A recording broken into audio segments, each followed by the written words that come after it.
Habaib Alwi membantai ribuan ulama pribumi. Seluruh rakyat Indonesia harus tahu bahwa para Habaib Alwi telah berhasil membantai ribuan ulama asli pribumi Nusantara. Ini sejarah tahun 1950 Masehi sampai tahun 1945 tatkala merdeka. Begini wahai saudaraku kaum muslimin wal muslimat rahimakumullah dan saudara-saudaraku sebangsa setanah air Indonesia. Sejak pemerintah Hindia Belanda sengaja mendatangkan orang-orang Yaman ke Nusantara dengan ditetapkan sebagai dzurriyyah Nabi Muhammad SAW, maka ribuan ulama asli pribumi menjadi agak sedikit gentar dan sedikit takut kepada VOC Belanda. Mengapa? Karena orang-orang Yaman yang dirawat oleh VOC Belanda disuruh membuat fatwa haram dan melarang seluruh warga pribumi yang mengadakan aksi perjuangan melawan VOC Belanda.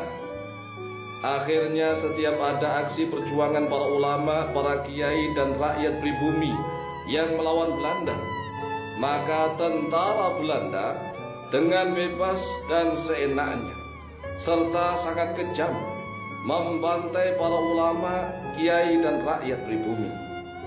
Karena perbuatan tentara Belanda itu dilindungi oleh fatwa orang-orang Yaman yang ada di Nusantara. Yang membantai siapa? Yang membantai adalah tentara-tentara VOC Belanda. Yang memberikan fatwa siapa? Yang memberikan fatwa adalah orang-orang Yaman Habaib Alwi yang ada di Nusantara. Inilah kekejaman mereka. Oleh sebab itulah rakyat Indonesia harus mulai sadar sesadar-sadarnya. Setelah perjuangan rakyat Nusantara yang dikomando langsung oleh para sultan di Nusantara mulai melemah melawan Belanda, ternyata perjuangan rakyat Nusantara tidak pernah padam. Bahkan semakin kuat dikomando langsung oleh para ulama, oleh para kiai asli pribumi. Hingga pada tahun 1825 Masehi sampai 1830 Masehi terjadi perang Jawa besar-besaran yang dikomando langsung oleh Pangeran Diponegoro, oleh Kiai Mojo, oleh Sentot Prawiro dan ribuan ulama dan kiai Nusantara. Kemudian perang Patri kedua tahun 1831 Masehi sampai 1838 Masehi yang dipimpin Tuanku Nan Renceh, Tuanku Pasaman, Tuanku Imam Bonjol dan para ulama yang lainnya. Belanda mengalami kerugian yang sangat besar, kerugian di materi maupun kerugian di tentara-tentaranya yang banyak mati selama bertahun-tahun perang melawan orang-orang pribumi. Oleh sebab itulah Belanda sengaja mendatangkan orang-orang dari Yaman ke Nusantara agar melarang perjuangan setiap rakyat pribumi dan memberi fatwa haram jihad fi sabilillah. Jihad fi sabilillah haram, ghurur, tidak sah melawan Belanda karena dianggap kurang syarat-syaratnya.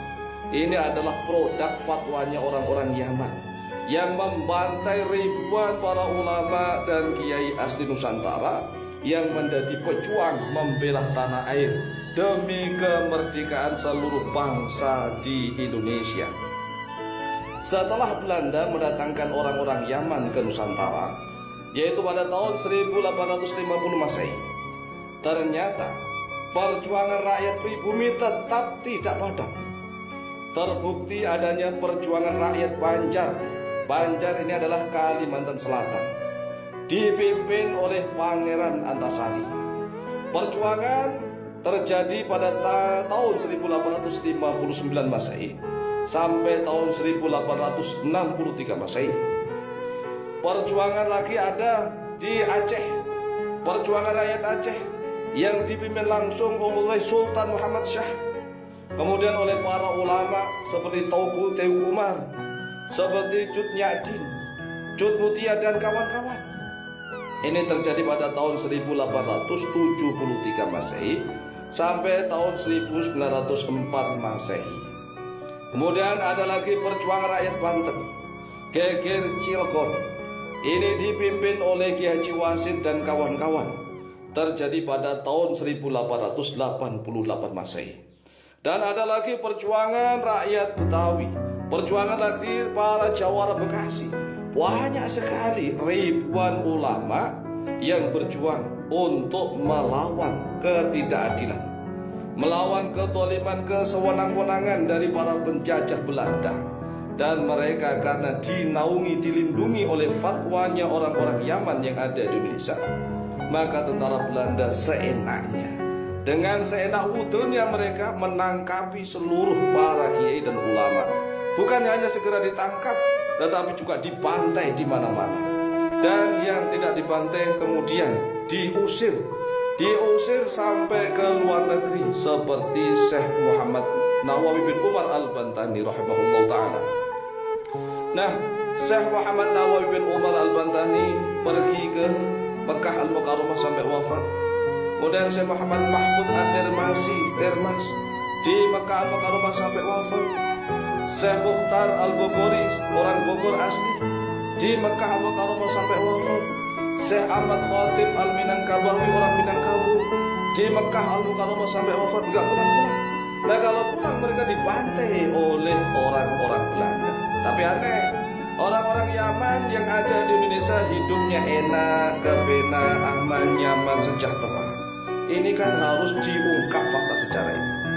Jadi kita harus tahu mengapa orang-orang Yaman yang datang di Indonesia ini hidupnya enak, kepenak, aman, nyaman, sejahtera, adil, makmur, sentosa. Karena memang mereka rata-rata diurusi oleh Belanda. Mereka menjadi antek-antek, jongos-jongosnya penjajah Belanda.